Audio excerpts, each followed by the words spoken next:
ढूंढोगे तो पाओगे, मिलके मांगोगे तो मिलेगा, ढूंढोगे तो पाओगे, खटखटाओ खुलेगा स्वर्ग की आशीषें, पाओ तो मुझसे अभी, खटखटाओ खुलेगा स्वर्ग की आशीषें, पाओ तो मुझसे अभी।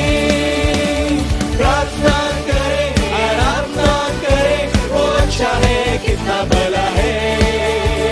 प्रार्थना करें, आराधना करें, वो अच्छा है कितना भला है। छुटकारा पाए हमेशा, हमेशा छुटकारा पाए हमेशा, छुटकारा पाए हमेशा, हमेशा छुटकारा पाए हमेशा। आओ भाइयों, आओ भाइयों, आओ बहनों, आओ भाइयों, आओ बहनों, आकर उसको पर को देखो, आकर उसको पर को देखो। सारा भार उठाने के लिए, सारा भार उठाने के लिए यीशु राजा बुलाता है। प्रार्थना करें, प्रार्थना करें, आराधना करें, वो अच्छा है कितना भला है। प्रार्थना करें, आराधना करें, वो अच्छा है कितना भला है।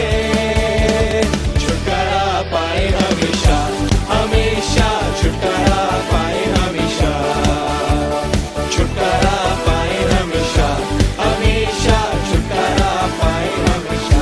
जय जयकार, जय जयकार करो सब प्यारो, नर नारी एक संग पुकारो। जय जयकार करो सब प्यारो, नर नारी एक संग पुकारो।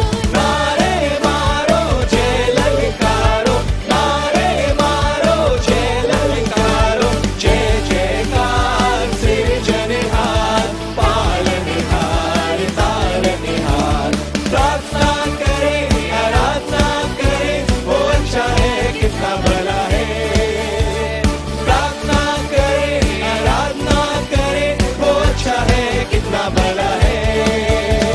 छुटकारा पाए हमेशा, हमेशा छुटकारा पाए हमेशा, छुटकारा पाए हमेशा, हमेशा छुटकारा पाए हमेशा। यीशु ही है, यीशु ही है, यीशु ही है, रब मेरा, रब मेरा।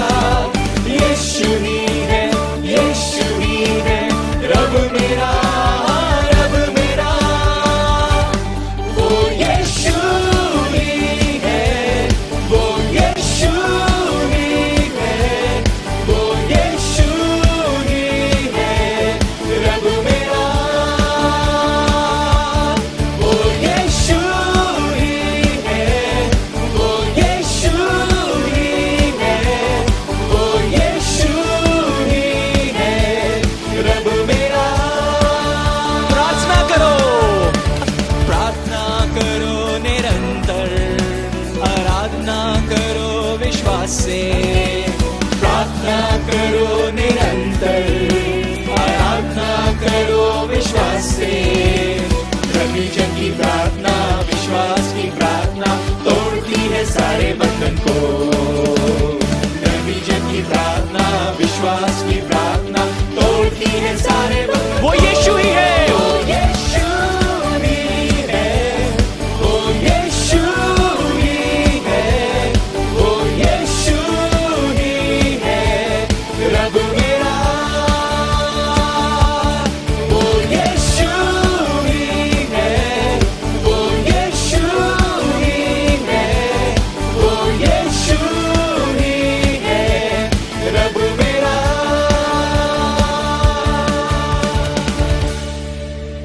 आज की आराधना में एक बार फिर हम आपका स्वागत करते हैं और आशा करते हैं कि आज भी हम प्रभु की आशीष को प्रभु के वचन के माध्यम से प्राप्त करेंगे। पिछले कई दिनों से हम धन्यवादियों पर ध्यान कर रहे हैं और उनमें से एक धन्यवादी है कि धन्य हैं वे जो शोक करते हैं क्योंकि वे शांति पाएंगे। हम इसे पूरा करना चाह रहे हैं और आज आपका ध्यान भजन 50 और उसके 15वें पद में ले जाना मांगते हैं, जहां पर इस प्रकार लिखा है, संकट के दिन मुझे पुकार, मैं तुझे छुड़ाऊंगा और तू मेरी महिमा करने पाएगा। संकट के दिन, संकट का कोई स्वभाव नहीं होता, संकट का कोई रूप नहीं होता। संकट कभी भी किसी भी तरह से कहीं से भी अचानक आ जाता है। दाऊद अचानक आने वाली विपत्ति का वर्णन करता है। अगर आप बाइबल पढ़ेंगे तो कई स्थानों पर आपको ऐसी अचानक आने वाली विपत्तियों का सामना करना पड़ेगा। आप पढ़ पाएंगे उसे, आप देख पाएंगे कि हां, परमेश्वर के लोगों पर अचानक ऐसी विपत्तियां आई। लेकिन संकट एक ऐसा नेचर है, संकट एक ऐसा स्वभाव है, संकट एक ऐसी मुसीबत है जिससे कि बचा नहीं जा सकता और कभी ना कभी किसी ना किसी का कहीं ना कहीं सामना हो ही जाता है। लेकिन हमें संकट से घबराने की जरूरत नहीं है, हमें संकट में डिप्रेशन में आ जाने की जरूरत नहीं है। अक्सर बहुत से लोग अपने जीवन को खत्म कर लेते हैं, अक्सर बहुत से लोग समझ नहीं पाते कि क्या करें, मानसिक तनाव से गुजरते हैं। संकट में घबराने की जरूरत नहीं है, क्योंकि परमेश्वर हमारे साथ है। परमेश्वर ये वायदा कर रहा है कि मैं तुझे छुड़ाऊंगा। ऐसे समय पर हमें संयम बरतने की जरूरत है, धीरज रखने की जरूरत है। वचन में लिखा हुआ है, धीरज को अपना पूरा काम करने दो। हम घबरा जाते हैं, हम उतावली में आ जाते हैं, हम अपने हिसाब से संकट को संभालने की कोशिश करते हैं। नहीं, ये हमारे वश में रखने की चीज नहीं है, ये हमारे वश की बात नहीं है, क्योंकि संकट से उबारने वाला केवल परमेश्वर है। मैं एक जगह ले चलना मांगता हूं आपको, जहां पर यिर्मयाह है और बहुत सेवा कर चुका है यिर्मयाह ने बहुत से लोगों को आशीष दी है और यिर्मयाह लोगों के लिए बहुत रोया है, उसने बहुत विलाप किया है और परमेश्वर पर भरोसा करने वाला ये व्यक्ति रहा है। और लोगों ने इसकी मिसालें दी हैं कि ये ऐसा व्यक्ति था, पूरे शहर का, पूरे नगर का, पूरे मंदिर का बर्डन ये अपने ऊपर लेकर के परमेश्वर से प्रार्थना किया करता था। एक समय ऐसा आया कि इसे बंद कर दिया गया, इसे बंदी गृह में डाल दिया गया। बाइबल कहती है ये पहरे के आंगन में बंद था। अगर आप जिक्र पढ़ना मांगे तो यिर्मयाह 33 अध्याय में इसका वर्णन है, जहां लिखा है, जिस समय यिर्मयाह पहरे के आंगन में बंद था, यहोवा का वचन दूसरी बार उसके पास पहुंचा कि मुझसे प्रार्थना कर, मैं तुझे गुप्त बातें बताऊंगा जिन्हें तू अभी नहीं जानता है। अगर आप इस पूरे अध्याय को पढ़ेंगे तो परमेश्वर अपने बारे में बहुत ही साधारण तरीके से बता रहा है, कह रहा है, मैं यहोवा हूं, मैंने पृथ्वी को बनाया है, मैंने आकाश को ताना है, मुझसे प्रार्थना कर। ऐसा लगता है कि जब मुसीबत आई, इसे पहरे के आंगन में बंद किया गया, तो इसका विश्वास जाता रहा, इसके अंदर संदेह आ गया। यहां आने जाने वालों से, जो मिलने आते थे, उनसे अपने मन की बात कहा करता था। परमेश्वर ने कहा, मुझसे प्रार्थना कर। एक बार नहीं सुना तो दूसरे बार वचन पहुंचा, मुझसे प्रार्थना कर, मुझसे प्रार्थना कर। हम भूल जाते हैं कि जब हम संकट में, परेशानी में हैं, तो हमें परमेश्वर से प्रार्थना करने की जरूरत है। अय्यूब पर मुसीबत आई, सब कुछ करीब करीब खत्म हो गया, संपत्ति नाश हो गई, रेवड़ हाँक के ले जाया गया, आग गिरने से बहुत सारी चीजें भस्म हो गई। एक ही दिन में 7 बेटे 3 बेटियां खत्म हो गई। अय्यूब की पत्नी व्याकुल होकर के आई, घबरा कर आई और कहने लगी, अब तो परमेश्वर की निंदा कर और अगर मर जाना चाहता है तो मर जा। अय्यूब ने उस समय अपने सब्र को नहीं छोड़ा, अपने धीरज को नहीं छोड़ा। उसने कहा, तू क्यों नादान स्त्री की सी बात करती है? हम परमेश्वर से जब अच्छी वस्तुएं लेते हैं तो क्या बुरी ना लें?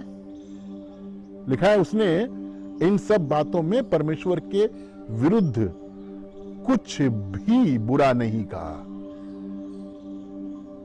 आप पूरी अय्यूब की पुस्तक पढ़िए। अय्यूब की जो भी शिकायत थी, धन्यवाद था, बड़ाई था, वो सब परमेश्वर से ही कर रहा था। वो परमेश्वर से ही बातें कर रहा था।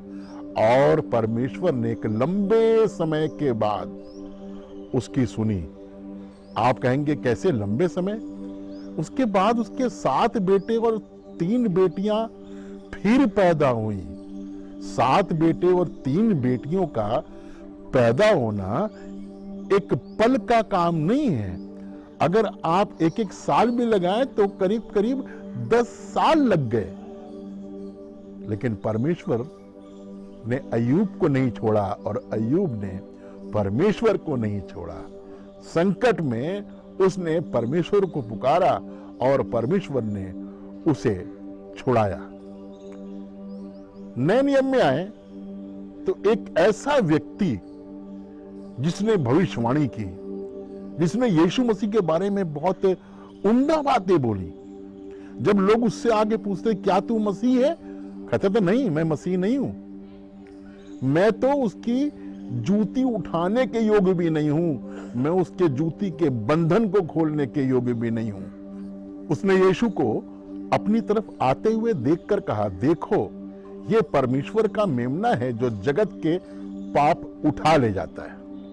हेरोदेस ने यूहन्ना बपतिस्मा देने वाले को जेल खाने में डाल दिया, क्योंकि यूहन्ना बपतिस्मा देने वाले ने कहा था तेरे भाभी के साथ तेरे संबंध अवैध ठीक नहीं है। जेल खाने में करीब करीब यूहन्ना बपतिस्मा देने वाला अपनी मृत्यु से पहले साल भर रहा और ऐसे समय में बड़े उतार चढ़ाव आए। तब इसने अपने चेलों को बुलाया और अपने चेलों से कहा जाकर के यीशु से पूछ करके आओ कि क्या आने वाला वही है या हम किसी और की बाट जो है। संकट, परेशानी हर एक पर आता है। यूहन्ना के दिल में भी संदेह आ गया संकट में, लेकिन यीशु ने संदेश कहला के भेजा, कह दो जाकर के अंधे देखते हैं, लंगड़े चलते हैं, कोढ़ी अच्छे किए जाते हैं। आपके लिए भी संदेश है, मेरे लिए भी संदेश है कि आज भी हमारा परमेश्वर आश्चर्य कर्म करता है। हमारे हिसाब से नहीं, हमारे प्लान के हिसाब से नहीं, हमारी इच्छा के अनुसार नहीं, लेकिन अपनी इच्छा के अनुसार वो आज भी आश्चर्य कर्म करता है। इस मुसीबत को, इस संकट को आप एक प्रोसेस के रूप में देखें, एक प्रक्रिया के रूप में देखें। परमेश्वर आपको बदल रहा है, परमेश्वर आपके लिए कुछ तैयार कर रहा है, कुछ अच्छा बना रहा है, आपको संवार रहा है, आपके परिवार को संवार रहा है। आपको नाश होने नहीं देगा, लेकिन आपको संभाल लेगा। वचन में लिखा है, दाऊद ने कहा है, तेरी छड़ी और तेरी लाठी से मुझे शांति मिलती है। वो छड़ी लेकर खड़ा है मुझे सुधारने के लिए, वो लाठी लेकर खड़ा है संकट को भगाने के लिए। मेरा प्रभु, आपका प्रभु आपके साथ है और वो आपको कभी छोड़ेगा नहीं। इस जीवन में भी वो आपके साथ में है और आने वाले जीवन में भी वो आपके साथ विश्वास योग्य बना रहेगा। प्रभु आपको आशीष दे।